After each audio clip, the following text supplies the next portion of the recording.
Good evening बच्चों। आप सभी अपने घर पे बिल्कुल अच्छे होंगे, मैं उम्मीद करता हूँ। तो बच्चों बेटा, लास्ट हमने जो डिस्कस किया था अबाउट पोटेंशियोमीटर, कि पोटेंशियोमीटर जो है वो हम यूज़ क्यों करते हैं, और हमारे पास बहुत सारे उसके आंसर्स थे, जिसमें हमने बात की थी कि पोटेंशियोमीटर जो है पोटेंशियल डिफरेंस को मेजर करता है।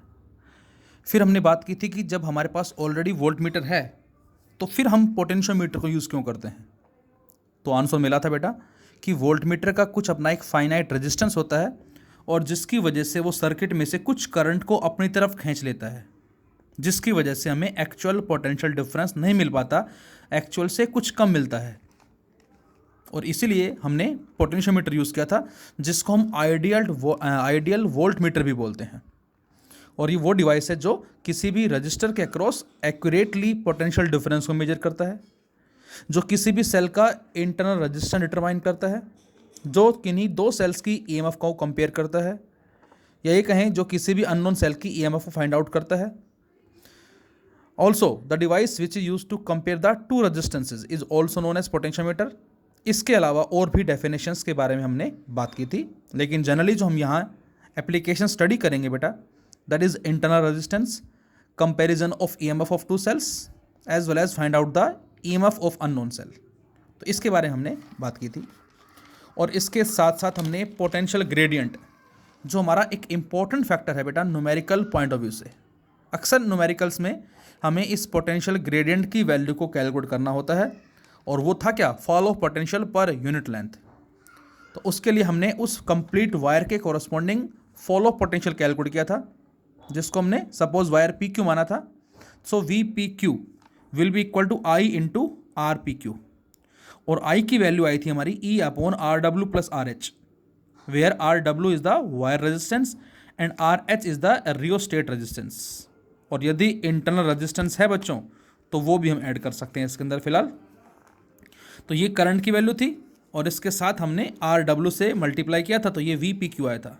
तो this is the potential across the length P Q. तो इस टोटल लेंथ के अक्रॉस है we P Q, unit length का कितना होगा ये हमने फाइंड आउट किया था, और इसी को ही बच्चों हमने पोटेंशियल ग्रेडियंट का नाम दिया था बेटा। और फिर स्मॉल लेंथ के कॉरस्पॉन्डिंग कितना होगा, तो इसके बारे में हमने बात की थी यहाँ से। And now we have the application of potentiometer, that is to determine the EMF of a cell. तो बच्चों ये हमारी इसकी फर्स्ट एप्लीकेशन कह सकते हैं हम, जो हमें किसी भी सेल की ईएमएफ जो है बेटा उसको डिटरमाइन करना है। तो फिलहाल इस एप्लीकेशन को पढ़ने से पहले ज़रा एक बार मैं फिर से कुछ बात करना चाहूँगा आपसे। जैसा कि हमने लास्ट वीडियो में डिस्कस किया था, सेल, एमीटर, रियोस्टेट की, और ये हमने पोटेंशियोमीटर वायर लिया है जिसकी लेंथ वटेवर कुछ भी ले सकते हैं हम, ए एंड बी। और यहाँ पॉइंट ए पे जो पोटेंशियल है बेटा हमने 20 वोल्ट एज्यूम किया था, और फिर हमने माना था कि जो के है potential gradient that is 0.2 volt पर सेंटीमीटर। इस बात का मतलब क्या है कि 0.2 वोल्ट फॉल होता है पोटेंशियल जब हम 1 सेंटीमीटर चलते हैं। तो 1 सेंटीमीटर में फॉल हुआ 0.2, तो 10 सेंटीमीटर में फॉल कितना होगा, 2 वोल्ट। तो यदि यहाँ पर 20 वोल्ट है बेटा, तो आफ्टर 10 सेंटीमीटर यहाँ पर कितना बचेगा, 18 वोल्ट। अगले 10 सेंटीमीटर पे 16 वोल्ट, अगले 10 सेंटीमीटर पे 14 वोल्ट, एंड सो ऑन। तो इसका मतलब क्या हुआ, 20, 18, 16, 14, 12 एंड सो ऑन। तो ए और सी के बीच में पोटेंशियल डिफरेंस कितना आया, 2 वोल्ट। ए और डी के बीच में कितना आया, 4। ए और जी के बीच में कितना आया, सी। तो जैसे जैसे लेंथ बढ़ रही है वैसे वैसे हम देख रहे हैं क्या, कि ये लगातार इंक्रीज हो रहा है। तो इसीलिए हमने कहा था कि फॉल ऑफ पोटेंशियल जो होगा वो डायरेक्टली किसके होगा, लेंथ के होगा। एक चीज़। सेकेंड, हमने 2 सेल ली बेटा, E1 एंड E2। ऑर्डर देख सकते हैं आप, नेगेटिव पॉजिटिव, पॉजिटिव नेगेटिव। अब मैं आपसे कहूँ यहाँ पर बताएं कि सर्किट में करंट कितना फ्लो कर रहा है, मे भी हमने कुछ रेजिस्टेंस भी मान लिया। तो बच्चों यहाँ पर जो हम करंट कैलकुलेट करेंगे वो आएगा net EMF upon net resistance. और नेट ईएमएफ कैसे आएगी, जरा ध्यान सोचें। ये आएगी बेटा E1 माइनस E2 से। क्यों, क्योंकि दोनों का ऑर्डर अपोजिट है। आपको साफ नज़र आ रहा है, नेगेटिव पॉजिटिव, पॉजिटिव नेगेटिव है। ये हमने 10 वोल्ट मानी, और सपोज ये हमने 1 वोल्ट मानी। तो इसका मतलब करंट यहाँ से चलेगा, E1 से चलेगा। तो ये डिस्चार्ज हो रहा है और ये चार्ज हो रहा है। और एरो का मतलब ये एक वेरिएबल है, मतलब इसकी वोल्टेज हम इंक्रीज डिक्रीज कर सकते हैं। और करंट फ्लो करेगा यहाँ एंटी क्लॉकवाइज डायरेक्शन में, और हमने मान लिया क्या, सपोज करें गैलोमीटर ने राइट में डिफ्लेक्शन दिया कुछ इस तरह से, जो डायग्राम में नज़र आ रहा है। तो ये तो नेट ईएमएफ होगी, और अपन नेट रेजिस्टेंस जो भी है आर नेट, इसको मैंने नाम दे दिया सपोज। अब जरा ये सोचिए ध्यान से कि यदि हम इस E2 को लगातार इंक्रीज करेंगे तो क्या होगा बेटा। फिलहाल यहाँ पर 10 है और यहाँ 1, तो इफेक्टिव ईएमएफ कितनी आएगी, 9 वोल्ट। अब मैंने इस E2 को 2 कर दिया, 3 कर दिया, 4 कर दिया, लाइक ए बैटरी एलिमिनेटर है जिसमें वोल्टेज को लगातार इंक्रीज कर रहे हैं। तो अब आप सोचें जरा कि यदि E2 को लगातार इंक्रीज करेंगे तो इस करंट पे क्या इफेक्ट पड़ेगा। यहाँ अभी 10-1 है, दैट इज़ 9 वोल्ट है। जब ये 2 हो जाएगा तो 10-2 8 वोल्ट, 3 हो जाएगा तो 7 वोल्ट, 4 हो जाएगा तो 6 वोल्ट, 5 हो जाएगा तो 5 वोल्ट। इसका मतलब क्या हुआ, जैसे जैसे बेटा हम इस E2 की वैल्यू को इंक्रीज करेंगे वैसे वैसे सर्किट में नेट इफेक्टिव ईएमएफ जो है वो डिक्रीज होगी। और ईएमएफ के डिक्रीज होने से अब आप बताएं करंट पे क्या इफेक्ट पड़ेगा, ये भी डिक्रीज होगा। इसका मतलब गैलोमीटर जो डिफ्लेक्शन ऐसे दे रहा है, ये डिफ्लेक्शन लगातार कम होता जाएगा कुछ इस तरह से। और बच्चों जैसे ही हम इस E2 को 10 वोल्ट कर देंगे, अब गैलोमीटर में डिफ्लेक्शन क्या हो जाएगा, 0। पॉइंट टू बी नोटेड, ये पॉइंट जरा नोट करें आप, क्या कि जैसे जैसे मैं इस ईएमएफ को इंक्रीज करूंगा बेटा 1 2 3 4 5 6 7, वैसे वैसे इस गैलोमीटर में जो डिफ्लेक्शन राइट साइड में है ये लगातार घटता जाएगा ऐसे। और जैसे ये इसके बराबर हो जाएगी 10 वोल्ट होते ही इसमें डिफ्लेक्शन 0 हो गया। अच्छा, अब ये लगातार बढ़ेगी तो अब क्या होगा, अब करंट की डायरेक्शन चेंज हो जाएगी। इसका मतलब अब जो गैलोमीटर जो वो इधर डिफ्लेक्शन देगा। हमने इसको 11 कर दिया, 12 कर दिया, 13 कर दिया, तो इसका मतलब अब जो इफेक्टिव ईएमएफ होगी वो E2 माइनस E1 होगी और करंट की डायरेक्शन भी चेंज होगी। और इसीलिए गैलोमीटर हमें डिफ्लेक्शन इस तरफ देता जाएगा इन दिस वे। तो अब आपको ध्यान ये रखना है कि इसने डिफ्लेक्शन 0 कब दिया, जब ये दोनों बराबर हो गए। And this concept is used in the first application, ये हमारा इसी एप्लीकेशन में यूज हुआ है। तो बेटा फिर से हमारे पास सेल है जिसकी ईएमएफ को ED का नाम दिया। ED क्यों बोला, because this is the driving cell, main cell जो है जो सर्किट में करंट को फ्लो करवा रहा है। A ideal ammeter, RH rheostat की, रेजिस्टेंस की, and this AB is the potentiometer wire. और इसकी लेंथ हमने क्या मान ली बेटा, दैट इज L मान ली। और इस पूरे वायर का जो रेजिस्टेंस है वही सेम हम क्या ले लेते हैं इसको, RW। So RW is the resistance of the potentiometer wire. और बच्चों यहाँ इस पॉइंट A से हमने एक सेल लगाया जिसका पॉजिटिव कनेक्ट किया किससे, A से, और नेगेटिव कनेक्ट किससे किया बेटा, गैलोमीटर के साथ। और गैलोमीटर का दूसरा हिस्सा किससे कनेक्ट है, जो कि एक स्लाइडिंग कॉन्टैक्ट होता है। और इस सेल की जो ईएमएफ है बच्चों वो क्या है बेटा, अननोन है, जो हमें फिलहाल फाइंड आउट करनी है। The EMF of this cell is unknown, जो हमें फिलहाल फाइंड आउट करनी है।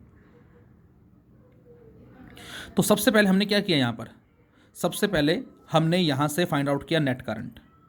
अब आप सोचें नेट करंट क्या होगा, क्योंकि करंट तो फ्लो इसकी वजह से हो रहा है सर्किट में। तो यहाँ पर नेट करंट जो होगा बेटा, नेट ईएमएफ जो कि हमारी ED है ड्राइविंग सेल की, upon net resistance RW plus RH। RW wire resistance, RH is the rheostat. और यदि इंटरनल गिवन है सपोज तो वो भी हम पुट कर सकते हैं। ये आ गया करंट। अब VAB equal to current into RAB, और RAB का मतलब पूरे वायर का रेजिस्टेंस जो कि हमने RW माना हुआ है। तो VAB ये हमने लास्ट वीडियो में भी फाइंड आउट किया था, तो ये वैल्यू आ गई दिस। सो ये हमारा पास आ गया A और B के कॉरस्पॉन्डिंग पोटेंशियल L लेंथ के लिए। तो L के लिए बेटा VAB, 1 के लिए VAB बाई L, और ये क्या बन गया, पोटेंशियल ग्रेडियंट। और स्मॉल l के लिए कितना होगा, मल्टीप्लाई स्मॉल l। अब इस स्मॉल l को हम क्या बोलेंगे बच्चों, ये स्मॉल l हमारा यहाँ कहलाता है balancing length. What is the meaning of balancing length, ये बच्चों वो लेंथ है जहाँ पर गैलोमीटर हमें 0 डिफ्लेक्शन देगा। अब आप ये सोचिए जरा ध्यान से कि गैलोमीटर को जब हम इस जोकी को यहाँ पर टच करते करते आगे चलते हैं तो ज़रूर हमें इस वायर पे ऐसा पॉइंट मिलता है जहाँ पर गैलोमीटर हमें क्या देगा, 0 डिफ्लेक्शन देगा। इसको समझने के लिए मैंने एक छोटा सा कॉन्सेप्ट और लिया, जरा देखें पहले इसको। मैं आपसे कहता हूँ कि हमारे पास जो पोटेंशियोमीटर वायर है इसकी लेंथ कितनी है 400 सेंटीमीटर इन जनरल बात कर रहे हैं फिलहाल हम। और जो ड्राइविंग सेल है उसकी ईएमएफ कितनी है 10 वोल्ट। तो इसका मतलब जो 10 वोल्ट है इस पूरे वायर के कॉरस्पॉन्डिंग है। पूरे वायर की लेंथ कितनी है 400, तो 400 सेंटीमीटर के अक्रॉस कितना है बेटा 10 वोल्ट।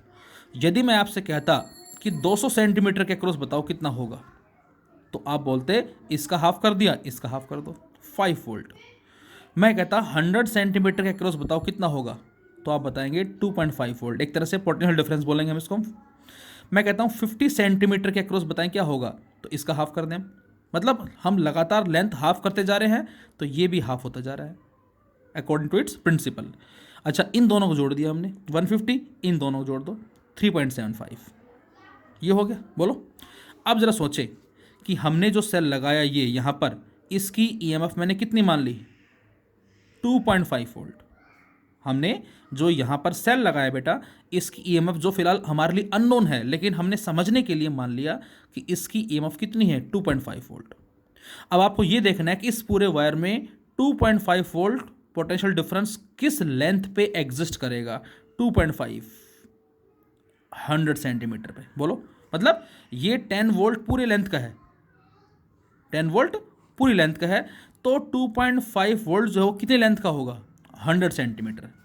बोलो तो इसका मतलब यहाँ पर मैंने पॉइंट ये जे जो माना, ये जे माना, ये 100 सेंटीमीटर मान लिया, और नीचे जो अननोन सेल लगाया फिलहाल मैंने बता दिया आपको कि ये 2.5 वोल्ट है।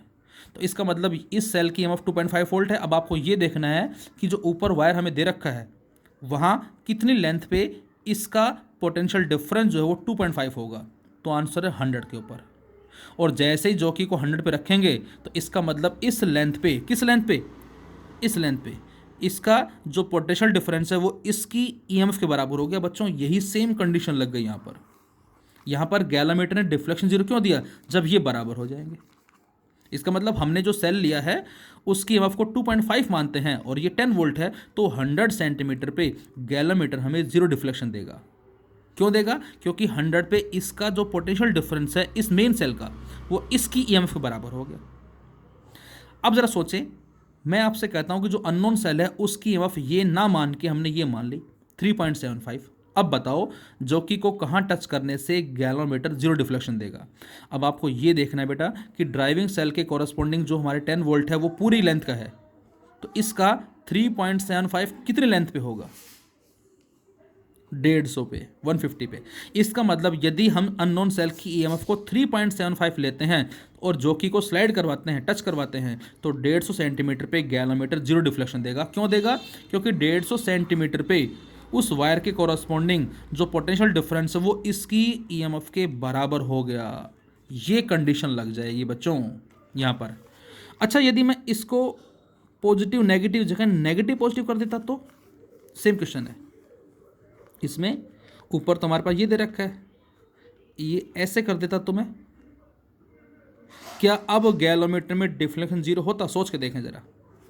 नेगेटिव पॉजिटिव, पॉजिटिव नेगेटिव, तो बेटा इस केस में इफेक्टिव ईएमएफ कितनी होगी E1 प्लस E2। इसको बढ़ाए जाओ आप चाहे, इसमें डिफ्लेक्शन लगातार बढ़ता जाएगा, जीरो नहीं होगा। तो जीरो कब हुआ, जब इनके दोनों के टर्मिनल पॉजिटिव पॉजिटिव आपस में और नेगेटिव नेगेटिव आपस में, तभी जीरो होगा, इसमें जीरो नहीं होगा। सेम चीज़ यहाँ पर है बच्चों, क्या कि यदि मैं इन टर्मिनल्स को इंटरचेंज कर दूं तो अब हमें गैलोमीटर जीरो डिफ्लेक्शन नहीं देगा। क्यों, क्योंकि उस केस में ईएमएफ जुड़ जाएंगी। तो ये सबसे पहला पॉइंट आपको याद रखना है कि जिस भी सेल की अननोन जो ईएमएफ जो हम मेज़र कर रहे हैं उसका पॉजिटिव टर्मिनल जो है वो यहाँ कनेक्ट होना चाहिए और इसका भी पॉजिटिव यहाँ होना चाहिए। उसी केस में गैलोमीटर जीरो डिफ्लेक्शन हमें देगा।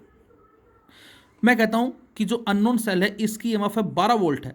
अब बताओ गैलोमीटर डिफ्लेक्शन जीरो कहाँ देगा, 12 वोल्ट। अब मेन ड्राइविंग सेल कितना है बेटा 10 वोल्ट है, हम मेजर किसको करना चाह रहे हैं 12 वोल्ट को, तो 12 वोल्ट यहाँ तो मिलेगा नहीं, कहाँ चला जाएगा बाहर, पहली बात। दूसरा, ये जो सेल है इसकी ईएमएफ जो है वो इससे कम है, तो हम इस अननोन सेल जिसकी ईएमएफ को हम 12 वोल्ट मान रहे हैं उसको हम यहाँ पर मेजर नहीं कर सकते। क्यों, क्योंकि इसकी ईएमएफ जो है वो मेन ड्राइविंग सेल को ज़्यादा है, एक्सीड कर गई। तो ये इसकी दूसरी नेसेसरी कंडीशन है, क्या कि जिस सेल की भी ईएमएफ हम मेजर कर रहे हैं, फाइंड आउट कर रहे हैं बेटा, वो हमेशा ड्राइविंग सेल की ईएमएफ से कम होनी चाहिए। ये दो पॉइंट आपको विशेष याद रखने हैं। फर्स्ट, कि इस पॉइंट ए से ड्राइविंग सेल और अननोन सेल दोनों के पॉजिटिव टर्मिनल कनेक्ट होने चाहिए। उसी केस में गैलोमीटर हमें जीरो डिफ्लेक्शन देगा इस लेंथ के कोरस्पॉन्डिंग, और उस लेंथ को बैलेंसिंग लेंथ बोलेंगे। और जीरो डिफ्लेक्शन मतलब नल मेथड, इसको जो हमने नाम दिया था, नल कंडीशन का नाम दिया था। दूसरी कंडीशन, यदि इसकी ईएमएफ मेन ड्राइविंग सेल से ज़्यादा हो जाए, उस केस में भी यहाँ कहीं भी हमें बैलेंसिंग लेंथ नहीं मिलेगी। सो ये दो हमारी नेसेसरी कंडीशन है। यदि हम इसको नेगेटिव और इसको ले लेते हैं पॉजिटिव, तो उस केस में बच्चों हमें क्या मिलेगा? जीरो नहीं मिलेगा। क्यों? क्योंकि दोनों ईएमएफ जुड़ जाएंगे और आईजी जो है वो जीरो नहीं होगा। तो फिर से गैलोमीटर हमें जिस लेंथ पे डिफ्लेक्शन जीरो देगा, इस बात का मतलब क्या है? सेम यही माइंड में आ जाना चाहिए आपके। इस बात का मतलब है कि उस लेंथ पे मेन सेल का जो पोटेंशियल डिफरेंस हो गया वो इस अननोन सेल की ईएमएफ के बराबर हो जाएगा। अब आते हैं इसमें हम। तो बेटा यहाँ से वी ए बी आ गया, I into R A B, I E D upon R W plus R H into R A B is R W.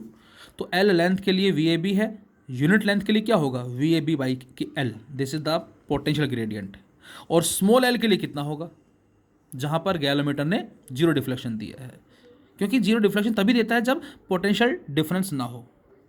इन दोनों के कॉरस्पॉन्डिंग जो होगा वो इसके बराबर हो जाएगा, और उसी केस में करंट यहाँ फ्लो नहीं करेगा यहाँ से।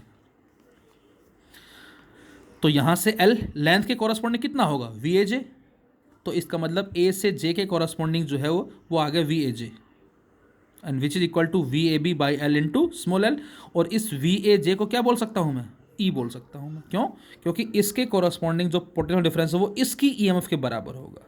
तो हम इसको पोटेंशियल डिफरेंस भी कह सकते हैं बेटा, और इसको हम अननोन सेल की ईएमएफ भी बोल सकते हैं, क्योंकि ये इसके ही बराबर होगी। So E unknown cell EMF which is equal to V A J, potential difference across A and J, and which is equal to, बोलो, E D upon R W plus R H. ये तो value किसकी हो गई? ये value हमारे पास current की है, इनटू आर डब्ल्यू, और उसके बाद small L upon capital L. देखो यही सेम कॉन्सेप्ट है इसके अंदर भी। इस ए और डी के बीच में जो पोटेंशियल डिफरेंस है कितना बेटा? 4 वोल्ट है। ये पॉइंट ए है, ये पॉइंट डी है, इनमें डिफरेंस कितना? 4 वोल्ट।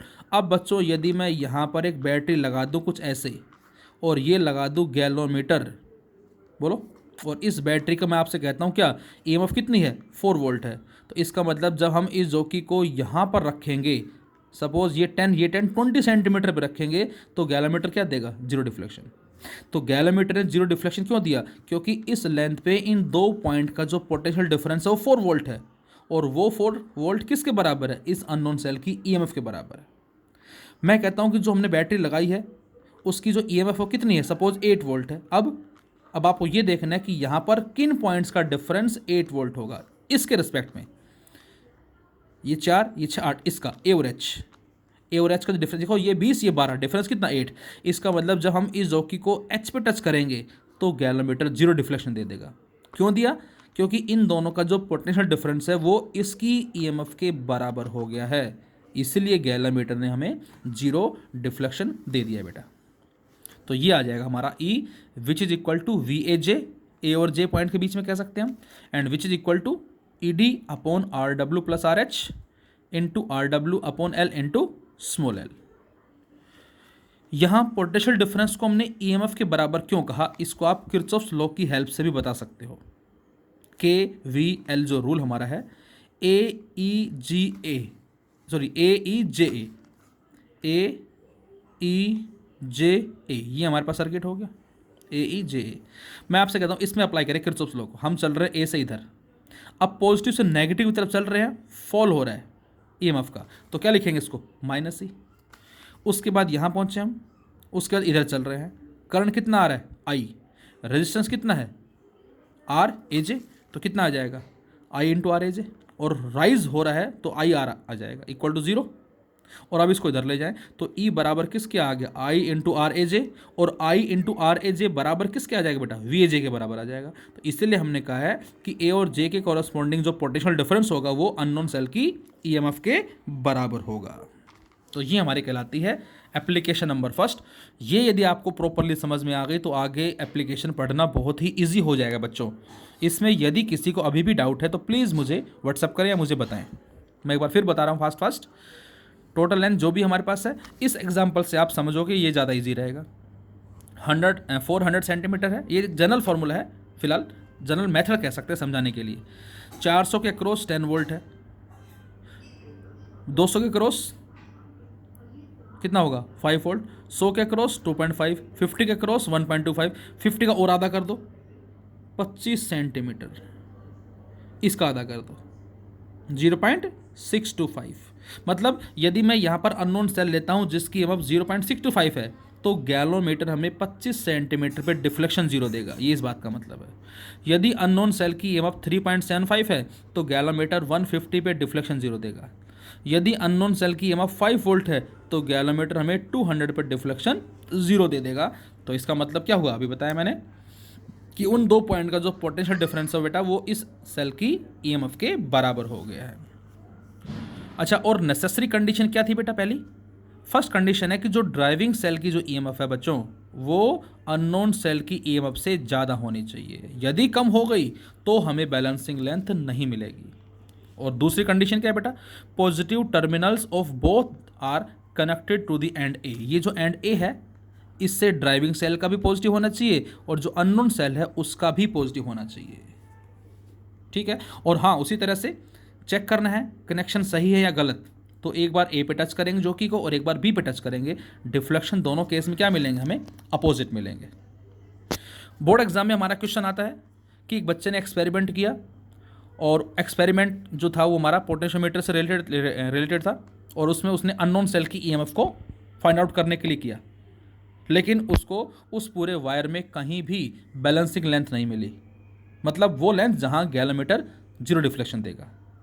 तो आपके हिसाब से according to you what are the two possible fault in the circuit? अब आपसे पूछता है एग्जामिनर कि आपके हिसाब से ये बताएं कि उस सर्किट में दो पॉसिबल फॉल्ट क्या हो सकते हैं कि बच्चे ने EMF फाइंड आउट करने के लिए एक्सपेरिमेंट किया लेकिन कहीं भी उसको बैलेंसिंग लेंथ नहीं मिली। तो बेटा हमारा पहला आंसर क्या होगा? हमारा पहला आंसर होगा क्या? हो सकता है कि उस बच्चे ने पोलैरिटी जो है वो गलत अटैच कर रखी है, मतलब पॉजिटिव को अटैच करने की जगह हो सकता है उसने नेगेटिव को अटैच कर दिया हो यहाँ से, और जब ऐसा होगा तो ये EMF जुड़ जाएंगी, बैलेंसिंग लेंथ नहीं मिलेगी। और दूसरा पॉइंट क्या हो सकता है बेटा? दूसरा पॉइंट हो सकता है क्या कि हो सकता है कि जो अननोन सेल है इसकी EMF जो है ये ड्राइविंग सेल से ज़्यादा है, उस केस में भी हमें बैलेंसिंग लेंथ इस जगह ऑब्टेंड नहीं होगी। तो ये नेसेसरी कंडीशंस आपको याद रखनी है जिसके बिहाफ पे हम कहते हैं कि हमें बैलेंसिंग लेंथ जो है वो मिलते हैं यहाँ से। तो ये हमारा एक समझने का पॉइंट था। अब जरा इस पर हम एक दो क्वेश्चन स्टडी करते हैं। क्वेश्चन दे रखा है बेटा हमें, the length of potentiometer wire is L, a cell of EMF E is balanced at length L/3। हमें पोटेंशियोमीटर वायर की लेंथ दे रखी है बच्चों L, और कोई सेल है जो अननोन हम बोल सकते हैं जिसकी EMF E दे रखी है, वो बैलेंस हो रहा है L/3 के ऊपर, मतलब इस लेंथ पे गैलोमीटर हमें जीरो डिफ्लेक्शन दे रहा है from the positive end of the wire. If the length of wire is increased by, अब हमने उस वायर की लेंथ को क्या कर दिया? सब कुछ सेम है, बस केवल वायर की लेंथ को L/2 और बढ़ा दिया L में। अब बताना है कि अब वही सेम सेल कितनी लेंथ पे बैलेंस होगा। कुछ इस तरह से स्ट्रक्चर हमने बना लिया। ये टोटल लेंथ L है, पॉइंट A एंड B हो गए, ड्राइविंग सेल हो गया, अननोन सेल जिसकी EMF E है, और स्मॉल l जो कि हमें L/3 दे रखी है। ठीक है, तो अब मैं आपसे कहूँ इस टोटल लेंथ के लिए EMF कितनी है? ये है। तो टोटल लेंथ के लिए EMF कितनी है बेटा? ED है। तो यूनिट लेंथ के लिए क्या होगा? ED अपॉन में L। इसको आप ED बोल दो या इसको आप VAB टोटल कह सकते हैं, अब एक ही बात है, ED बोल दें या VAB बोल दें। इसको आप ED बोल सकते हो या इसको VAB भी हम बोल सकते हैं फिलहाल। तो L लेंथ के लिए ED है, 1 के लिए कितना होगा? ED/L, और L/3 के लिए कितना होगा? Multiply L/3। तो L/3 के लिए कितना है? ऑलरेडी E हमें दे रखा है, तो यहाँ से L से L कैंसिल आउट, तो E बराबर किसके आ गई? ED/3। मतलब ये है कि ये जो EMF है ये इसकी एक्चुअल 1/3 है, मतलब मैं कहता हूँ ये 10 वोल्ट है बेटा, तो ये 10/3 वोल्ट है, ये इस बात का मतलब होगा। ये 18 वोल्ट है तो इसका 1/3 कर देंगे, दैट इज 6 वोल्ट कहलाएगी, ये इसका मतलब है। ये this is equation number first. अब कह रहा है कि ये भी सेम ये भी सेम, लेकिन अब हमने वायर की लेंथ को कितना कर दिया? 3L/2 कर दिया, मतलब L में L/2 बढ़ा दिया। तो पहले टोटल लेंथ L थी और L के कॉरस्पॉन्डिंग EMF ED थी, 1 के कॉरस्पॉन्डिंग कितना और L/3 के कॉरस्पॉन्डिंग जो कि E है। सेम कॉन्सेप्ट फिर से अप्लाई किया। 3L/2 के कॉरस्पॉन्डिंग है ED, 1 के कॉरस्पॉन्डिंग ED अपॉन 3L/2 और स्मॉल l के कॉरस्पॉन्डिंग कितना मल्टीप्लाई स्मॉल l। अब वही सेम सेल का मतलब जिसकी EMF E है वो कितनी लेंथ पे हमें डिफ्लेक्शन कितनी लेंथ पे बैलेंस्ड होगा, ये इसका मतलब है। और ये इक्वेशन सेकंड आ गई। अब सेकंड इक्वेशन भी E में है, फर्स्ट भी E में है, दोनों कंपेयर कर ले हम। और जब दोनों कंपेयर करते हैं बच्चों तो स्मॉल l मिलता है हमें L/2। मतलब ये कि सेकंड केस में जब लेंथ 3L/2 हो जाएगी, ये भी सेम ये भी सेम, अब गैलोमीटर हमें L/2 पे डिफ्लेक्शन 0 देगा। ये इस बात का मतलब है। किस तरह से हम किरचॉफ्स रूल अप्लाई करते हैं पोटेंशियोमीटर में, एक बड़ा ही अच्छा न्यूमेरिकल है, अक्सर यूटीज वगैरह में इस तरह के क्वेश्चन हम डालते हैं। A 600 centimetre long potentiometer wire is connected to the circuit. एक वायर दे रखा है आपको पोटेंशियोमीटर, 600 सेंटीमीटर्स की लेंथ है बेटा। The resistance of the wire is 15R। ये जो 15R एक्चुअल में क्या है, ये एक्चुअल में RW है, वायर का रेजिस्टेंस है। A at what distance from the end A should the jockey touch the wire to get 0 deflection in galvanometer. कितनी लेंथ पे गैलोमीटर हमें 0 डिफ्लेक्शन देगा। और इसके नीचे जो सेल दिखा रखा है उसकी EMF आपको दे रखी है कितना E/2 और इसके कॉरस्पॉन्डिंग रेजिस्टेंस भी हमें दे रखा है बच्चों कितना, that is small r।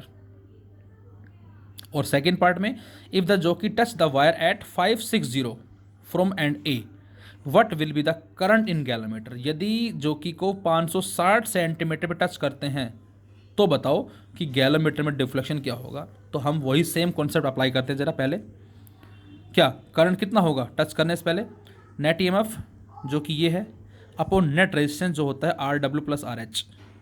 RW बेटा हमें 15R दे रखा है। अब RH ये जो ऊपर आपको नजर आ रहा है ये हमें स्मॉल r दे रखा है, तो 15R plus small r that is 16R। तो I कितना आ गया E/16R।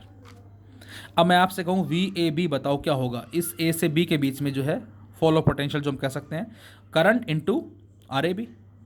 करंट हमने सोल्व कर लिया है और RAB इस वायर का रेजिस्टेंस जो कि 15R है। तो यहाँ से VAB कितना आ गया बच्चों, VAB की वैल्यू आ गई 15E/16।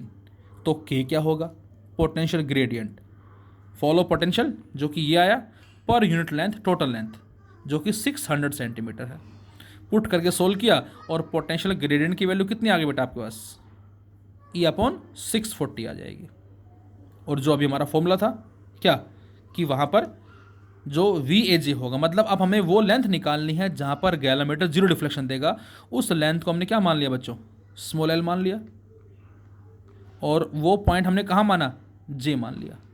तो हमने माना कि J पे टच करते ही गैलोमीटर ने 0 डिफ्लेक्शन दिया। तो अब आपके पास ये जो लेंथ है कितनी है, तो अब जो फॉर्मूला था क्या कि VAJ जो है बराबर किसके होगा, I इंटू RAJ। और उस सारे को सोल्व करके हमने K इंटू L में कन्वर्ट कर लिया है।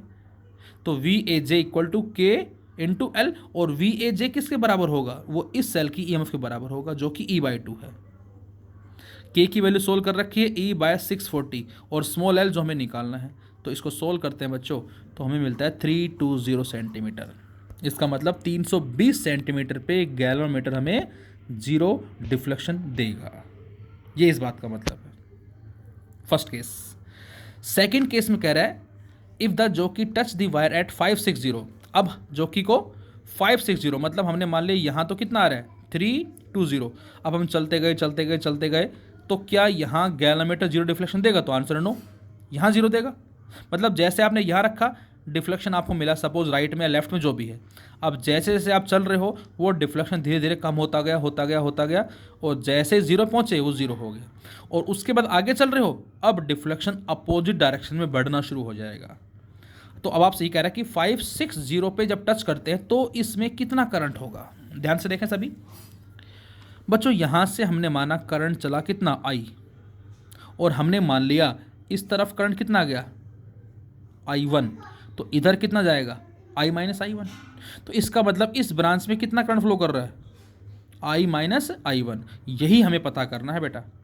And this I-I1 is the current across the galvanometer. हमें यही इस क्वेश्चन में पूछा है कि गैलोमीटर में कितना करंट फ्लो कर रहा है और वो ये फ्लो कर रहा है। तो इसका मतलब एक करंट बेटा क्या हो गया, आई हो गया, और एक I1 हो गया। तो इसका मतलब हमें यहाँ पर दो क्लोज लूप लेके उनको सोल्व करना है KVL रूल लगा के, और उन दोनों को सोल्व करके हमें I और I1 मिल जाएगा, और उसके बाद I माइनस I1 कर देंगे, वो आ जाएगा इस ब्रांच का करंट, और वही हमारा आंसर होगा क्योंकि इस ब्रांच में यही करंट फ्लो कर रहा है। तो उसने यही पूछा है कि what will be the current in galvanometer, तो this is the current in galvanometer.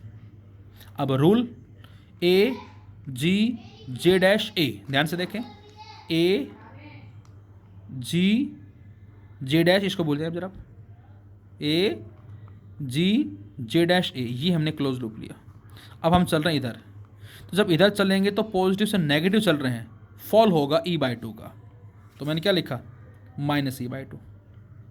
उसके बाद हम पहुंच गए इस तरफ, बोलो हाँ, और ये भी रेजिस्टेंस भी ये रहा, देखो हम इधर से इधर जा रहे हैं, क्या होगा, फॉल हो रहा है करंट, ये रेजिस्टेंस ये, और फॉल हो रहा है तो minus I minus I1 into R, बोलो।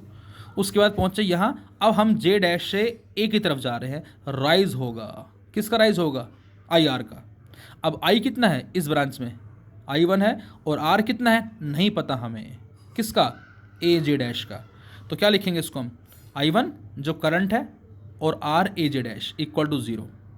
अब बच्चों यदि ये पता लग जाए हमें कि R AJ डैश कितना है, मतलब A से J डैश जो वायर है उसका रेजिस्टेंस कितना है, तो फिर हमारा काम कुछ आसान हो जाएगा। हमें तो पूरे का पता है, पूरे का कितना है 15R, और पूरे की लेंथ कितनी है 600 सेंटीमीटर। तो 600 सेंटीमीटर का जो रेजिस्टेंस है 15R है, 1 का कितना होगा अपॉन 600, और 560 सेंटीमीटर का कितना होगा मल्टीप्लाई 560। सोल्व करने से बेटा ये आ जाएगा 14R। तो यहाँ से R A J डैश जो आ जाएगा 14R। इसका मतलब ये हुआ कि यहाँ से यहाँ तक जो वायर है इसका रेजिस्टेंस कितना है 14R, और इसको पुट कर देंगे हम इसकी जगह, तो माइनस E/2, माइनस में I minus I1 into R, और प्लस में I1 into 14R equal to 0। और इसको हम थोड़ा सिंप्लीफाई कर लेंगे, सिंप्लीफाई करके सोल्व कर लेंगे तो ये हमारी इक्वेशन 1 बन जाएगी, 30I1R minus 2IR equal to E, equation number 1। अब हमने सेकेंड लूप लिया, M A J dash B N M, M A J dash M A J dash B N M। अब हमने बच्चों ये वाला लूप ले लिया इस तरह से।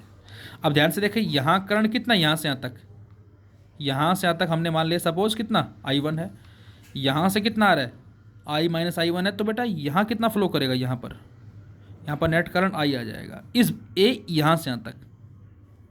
अच्छा, यहाँ से यहाँ तक रेशियो कितना है 14R, टोटल कितना है 15R, तो यहाँ से यहाँ तक का जो रेजिस्टेंस वो कितना आ जाएगा स्मॉल r। अब जरा अप्लाई करें, M A J dash B N M, इसमें लगाएं जरा, M से A पहुँचे।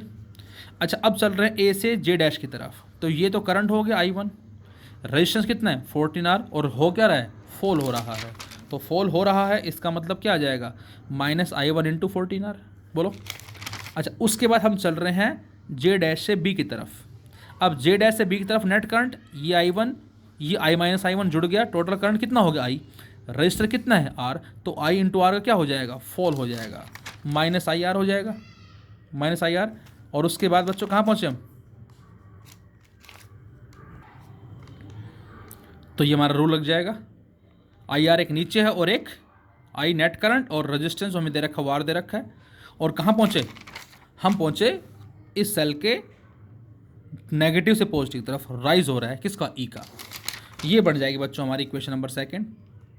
और फिर हम इन दोनों को सोल्व करके क्या फाइंड आउट कर लेंगे I और I1, और फिर I माइनस I1 कैलकुलेट करेंगे बेटा, तो इसकी वैल्यू जो आएगी हमारी 3E/8R के अप्रोक्सीमेट आ जाएगी यहाँ से। तो इस तरह से इसको आप सोल्व कर सकते हो।